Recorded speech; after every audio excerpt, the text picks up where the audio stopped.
Hey y'all, what is going on? What is going on? It's your girl, Melba Pearson, Melba from Miami, Melba for Justice, also known as the resident legal diva. And it is time for another Mondays with Melba. Well, it still is Black History Month for a few more Thankfully.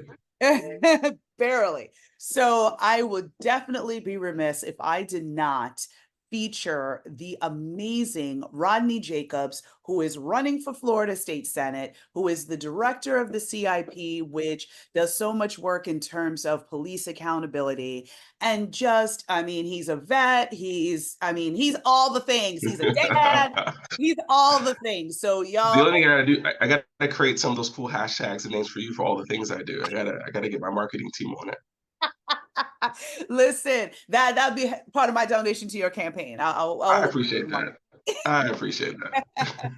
So everyone, please meet Rodney Jacobs. Rodney, thank you so much for joining me on Mondays with Melba. I really appreciate it. Hey, I appreciate you having me, Melba. Always love listening to the show and seeing all the great guests you bring on. So I definitely feel honored to be on here and talking about all the good work that I'm doing, as well as all the great stuff you're doing as well. I think, especially during Black History Month, we always are always looking backwards and forwards and looking at the great diaspora of the African Americans in America. So to come on here to do this with you is quite the privilege. Thank you, my friend. So introduce yourself to the people. Tell everybody a little bit about yourself, your background, your path to where you are today, and then why you're going to the next step and running for office.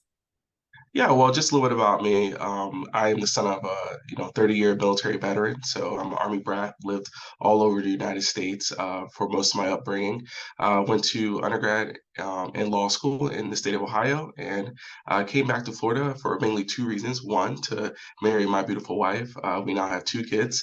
That's some of my 2-year-old's artwork right there. And to obviously work as, at the time, the assistant director of the CIP. I'm currently now the director, but I decided to move back to Florida to get married, to do some of this pivotal work that we're doing here with the CIP, but also to continue my studies at the University of Miami. And if you're counting at home, that's 4 degrees, which means I have a bunch of student loans that I can't seem to get rid of, no matter how many plans Joe Biden gives me. But I'm here for it, and I love it all. I decided to, as you mentioned, I'm also in the Army. I joined the Army Reserves right after I graduated from law school. I've been serving now as a civil affairs officer for almost 10 years. I'm a captain and a commander of a small unit right outside of Orlando. So I serve our country. Obviously, I serve our community from the aspects of the CIP, ensuring that we investigate police officers involved in misconduct, and we do our best to hold them accountable where we can.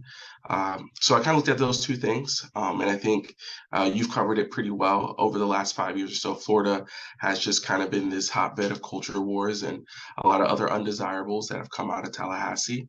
And I said to myself, listen, it's not going to get any better if good people don't step up to the plate to do the work. I had a really good and deep conversation with my wife, and came to the determination: if not me, then who? If not now, then when?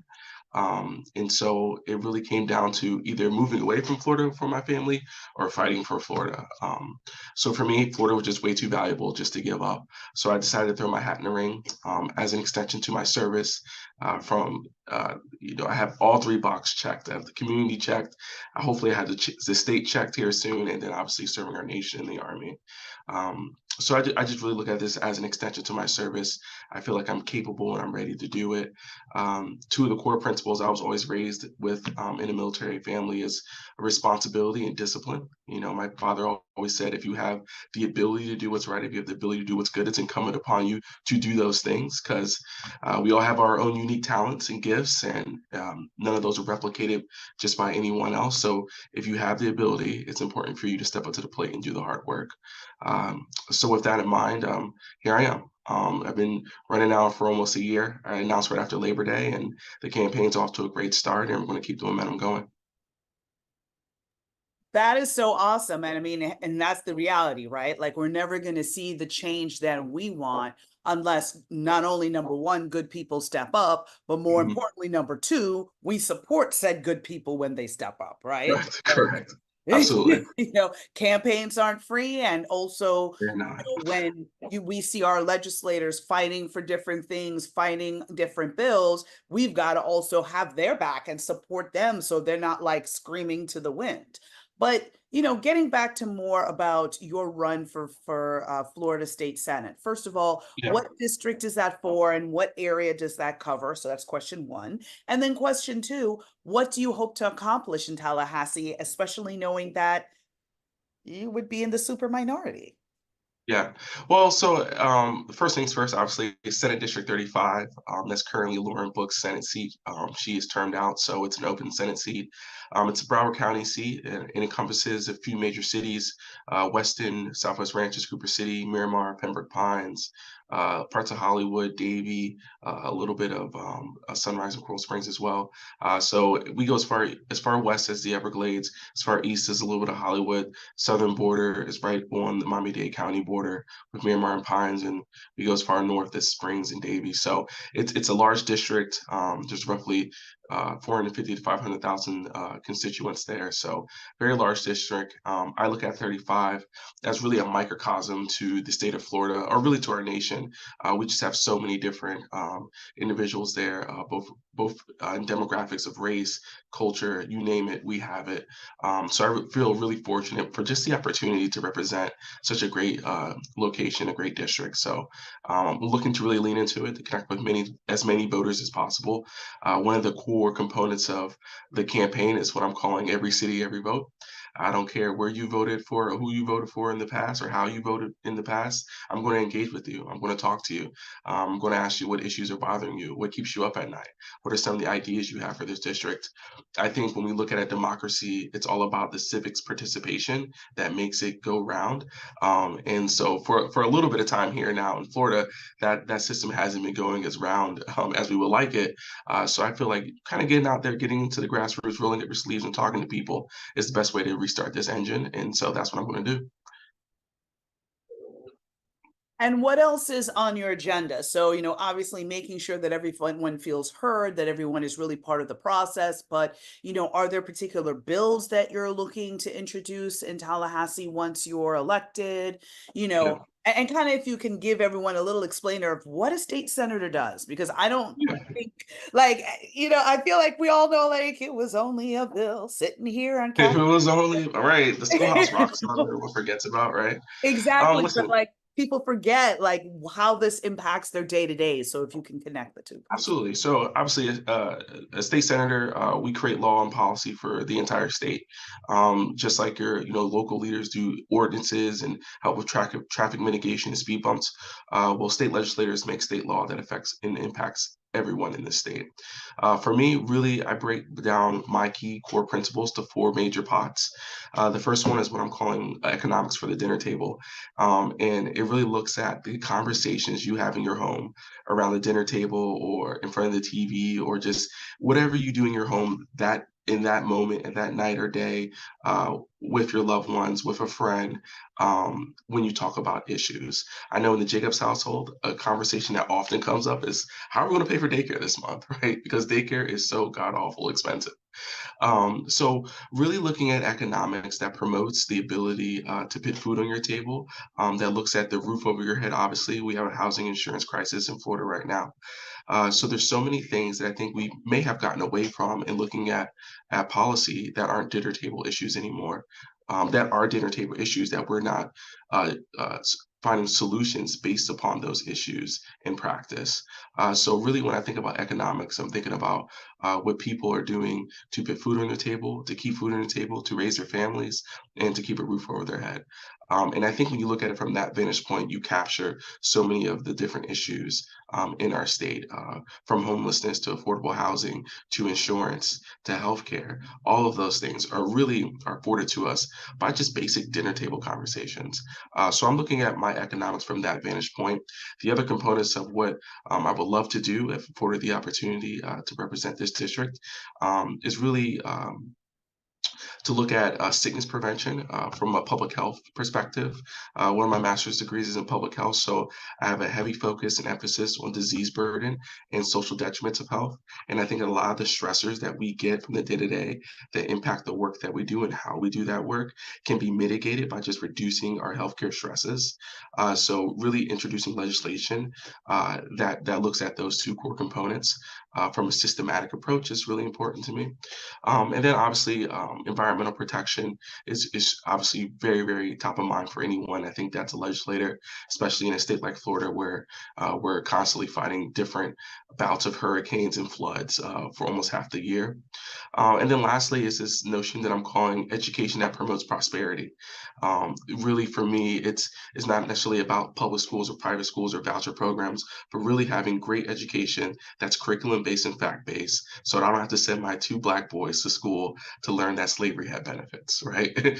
As we know, did not occur, right? So really, education that promotes prosperity, no matter what angle you're going through, we need to ensure that our teachers are funded well. We need to make sure our schools are funded appropriately, and we have a curriculum that aligns with historical fact.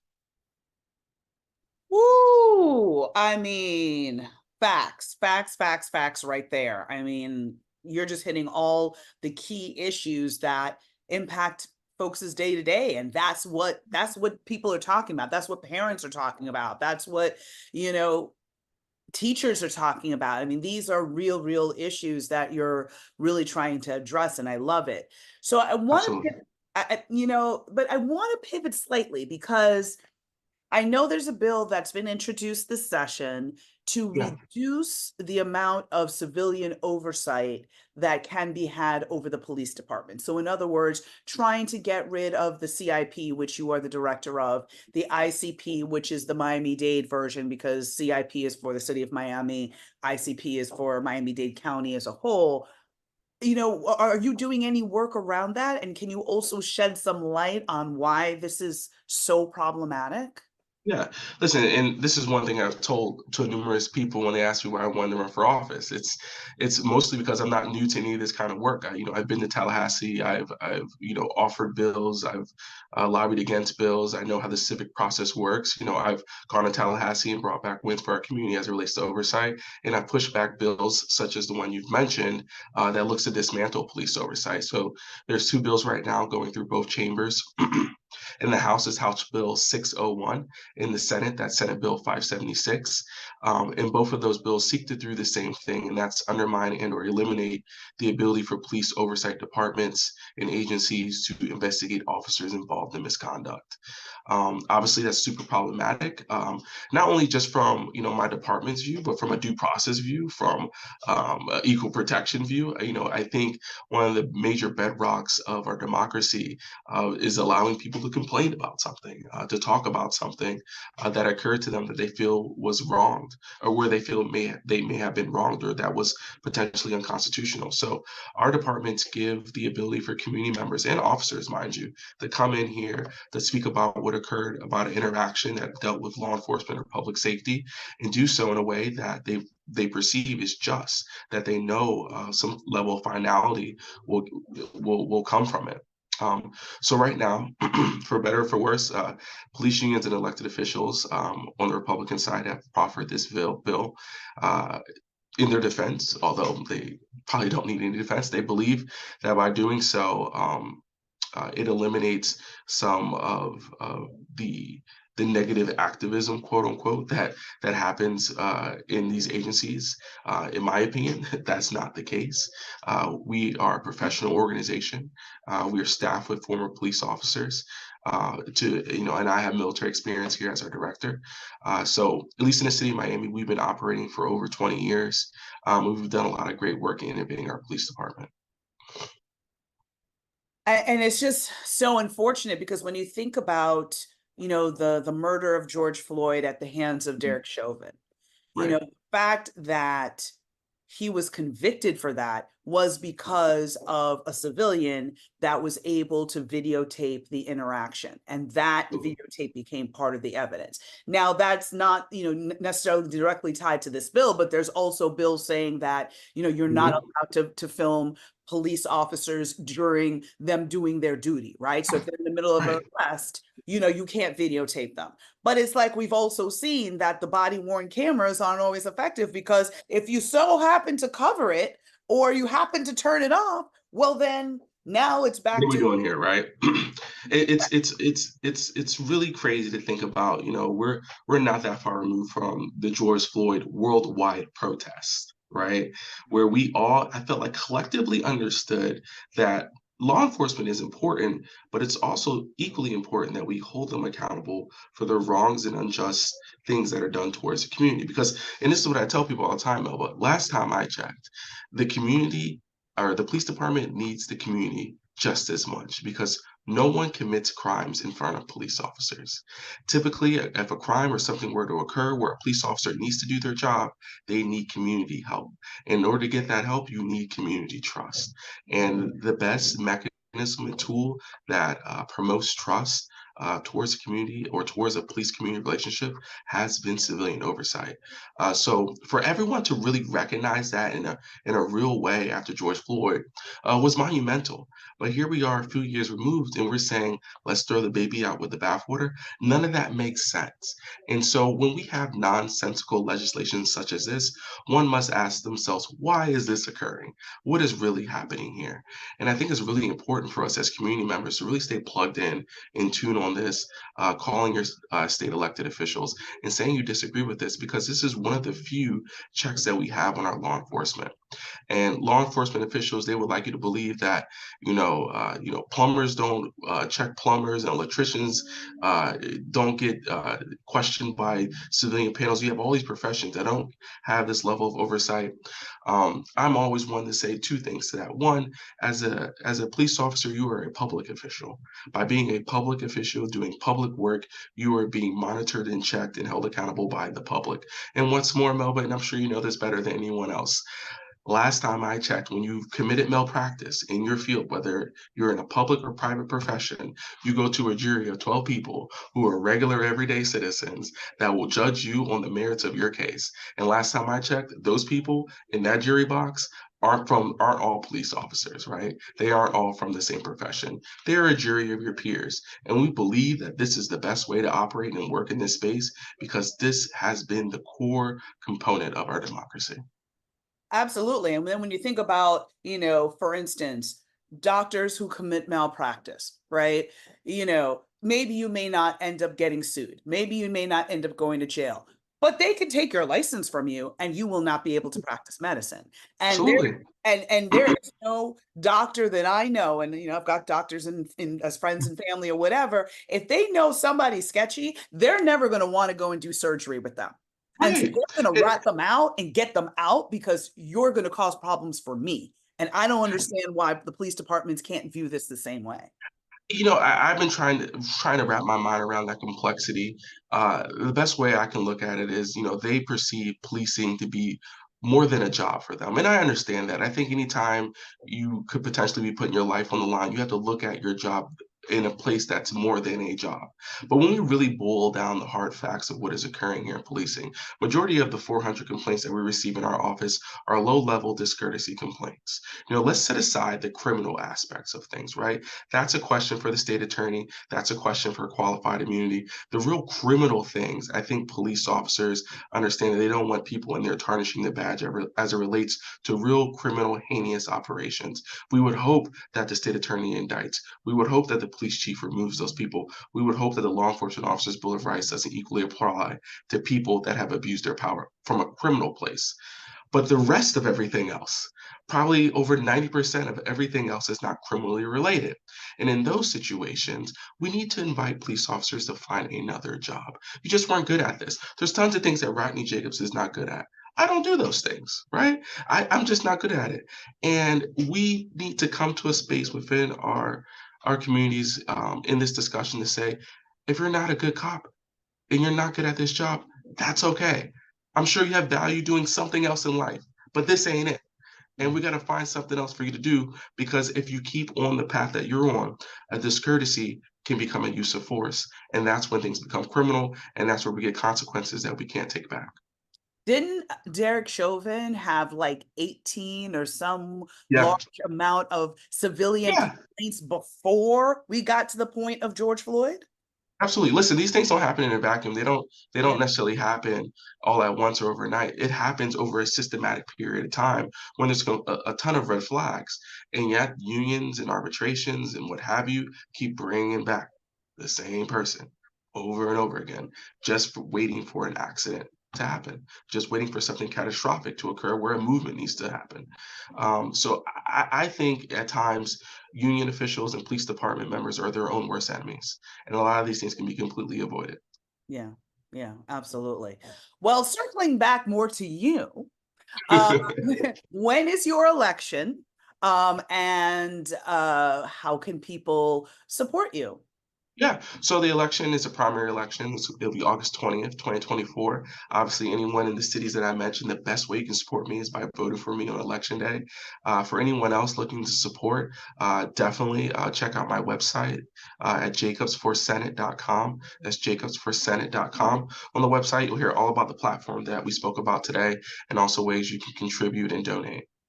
Awesome. And so for everybody watching, just know that I'm going to put in the comments, number one, the website to be able to support Rodney, also the bills that we were talking about. So in case you reside in the state of Florida and want to raise your voice around that, you'll have the tools to be able to do so. And I'm going to do my own personal plug because as we all know, I did run for office and it ain't easy, right? It ain't It easy. ain't easy. Want people with the lived experience who have done the work, who reflect your community values up in Tallahassee, up in positions of power, you've got to support them. That includes coming out to vote. That includes donating. And it can be $25. It could be Every bit helps. $100. It could be $1,000. Like whatever you can do. Listen, campaigns can't support themselves without money. You need to be able to buy yard signs. You need to be able to, put together walking cards, basically brochures, so that you can hand out to people and they know you're running. Like there's a whole machine that is involved, and you can't just do it purely with volunteers. But Absolutely. volunteers are greatly appreciated. They So are. if you can donate, if you can, volunteer, make some phone calls for him, anything. More importantly, spread the word to your people them in all the Broward areas. Election coming. You got to vote for Rodney Jacobs. I do not live in Broward. And if I were to, I don't think I'd get there in time for this election. But No, the cutoff time hasn't happened yet. There's still hope. I then I wouldn't be Melba from Miami anymore. I don't know. It's We got true. we The got to think about this. alliteration, you had to figure that out. Yeah, we got to do some marketing on that, marketing discussion. But I wholeheartedly endorse Rodney Jacobs for Florida State Senate. I have known him for a very long time. I have watched him move. I have watched him work. He is the real deal. And if we want to see change, we need to be fighting to get more people like Rodney Jacobs up in Tallahassee so we can see the Florida that we want to see, where, we don't have all this foolishness and culture wars and all of this garbage. So I endorse Rodney Jacobs. I encourage you to learn more and support him as well. Thank you so much, Melba. I appreciate it. Thanks for having me on, and hopefully, in a few months, I can come back and say we were victorious. That is the plan from our lips to the community's lips to God's ears. We're gonna make this happen. Absolutely. Let's do it. Let's do Thank it. you. Thank you again, Rodney. Appreciate you. And thank you all for tuning in. Like, comment, share, and make sure to spread the word. Take good care. Bye.